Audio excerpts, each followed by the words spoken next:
السلام عليكم، اهلا بيكم. يا رب تكونوا بخير وفي احسن حال. فيديو النهارده يا بنات ان شاء الله هنعمل مع بعض احلى كوكيز هتاكليه في حياتك بمقادير مظبوطه ولا غلطه. هنسمي بالله ونصلي على الرسول. اللهم صل وسلم وبارك عليك يا رسول الله. معانا ان شاء الله هنا في المقادير 3 ظرف فانيليا، 2 بيضه، 120 جرام سكر بودر، و150 جرام سمنه او زبده طريه، و30 جرام زيت، و3 معالق كبار كاكاو غير محلى، ونص معلقة بيكنج صودا اللي هو اسمه كربوناتو، ورشة ملح خفيفة، وكوب كامل شوكليت شيبس هنستخدم نصه بس داخل العجينة، ونص كوب التاني للتزيين. ومعانا طبعا هنا الدقيق 400 جرام. كل المقادير دي ان شاء الله هكتبها لكم في صندوق الوصف بالجرامات ومعيارها بالكوب. هنا يا حبايبي هننزل ب2 عدد بيضة وعليهم الفانيليا، هنخفقهم حلو قوي بالمضرب السلك او المضرب الكهربائي، وبعدها هننزل بالسمنه والزيت نخفقهم حلو قوي، نتاكد ان هي بقت ناعمه زي الكريمه، وبعدين هننزل بالدقيق بالتدريج يا بنات. اهم حاجه هنسيب معلقتين دقيق في الاخر، هقول لكم ليه دلوقتي.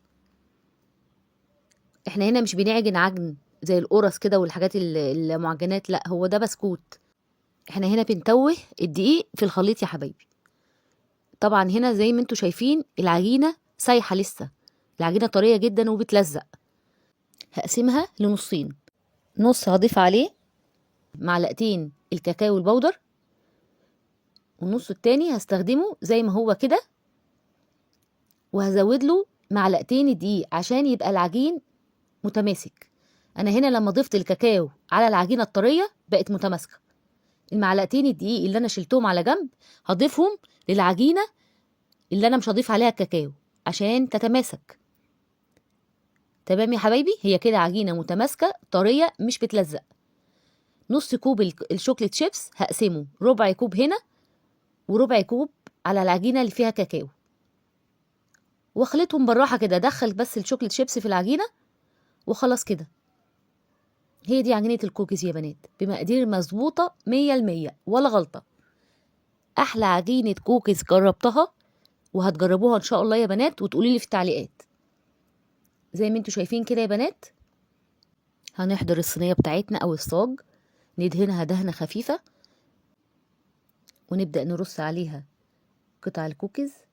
هي بتبقى مقاسها بالظبط زي الليمونه الوسط، لان هو بياخد وضعه في الصينيه بيكبر سنه، ونسيب بينهم مسافات زي ما انتوا شايفين كده يا حبايبي.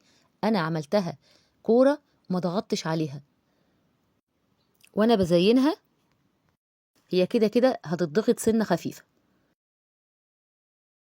نبدا نرصها ونسيب مسافات ما بين البسكوته والتانيه، نفس المقاس كده يا بنات، ليمونه وسط. ندمجها حلو قوي كده بايدينا زي ما هي كده يا بنات كوره. بناخدها في طبق التزيين بالراحه كده، نضغط ضغطه خفيفه على الشوكليت شيبس علشان تثبت، وتسيبيه مكور زي ما هو كده في الصينيه، هو هياخد وضعه في الصينيه. انا هنا يا حبايبي وانتي بترصي البسكوت حاولي ترصي اللونين مع بعض، علشان الكاكاو ممكن ياخد تسويه زياده وكده هيمرر، واحنا مش عايزينه ياخد تسويه زياده، علشان كده بنرص اللونين مع بعض. ماشي يا حبايبي البنات الجداد اللي لسه بيتعلموا، صلوا على النبي في التعليقات يا حبايبي. اللهم صل وسلم وبارك عليك يا رسول الله. تمام يا بنات، انا هنا عملت الكميه دي، خدت مني صينيتين مقاس 30 سنتي، ودخليه في فرن متوسط الحراره على الرف الاسفل في الفرن. واول ما تخرجي الصينيه من الفرن ما تحاوليش تحركي البسكويت خالص، سيبيه لغايه ما يهدى خالص، وخدي احلى بسكويت كوكيز من ايدك الحلوين. جميل يا بنات، جميل جدا، هتجربيه ان شاء الله وهتعرفي قد ايه ان هو احلى من بره بمراحل. لو ما عملتيش الكوكيز ده في البيت من ايديك الحلوين يبقى انت ما كلتيش كوكيز حلو قبل كده. الطريقة دي مظبوطة بمقادير مظبوطة 100%. أنا هنا استخدمت البيكنج صودا عشان البسكوت يطلع مقرمش وجميل. لو حطيت البيكنج باودر هيبقى طري. شايفين يا بنات القطمة بتاعته تحفة. بألف هنا وشفا.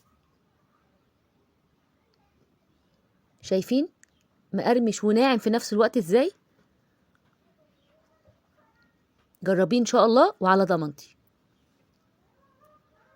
شايفين كمان الشوكليت شيبس ما صحتش ازاي؟ لان مقاديره مظبوطة 100%.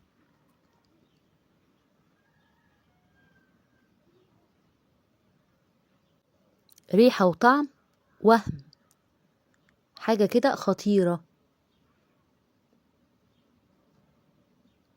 بألف هنا وشفا. وبكده يا بنات نكون خلصنا فيديو النهاردة.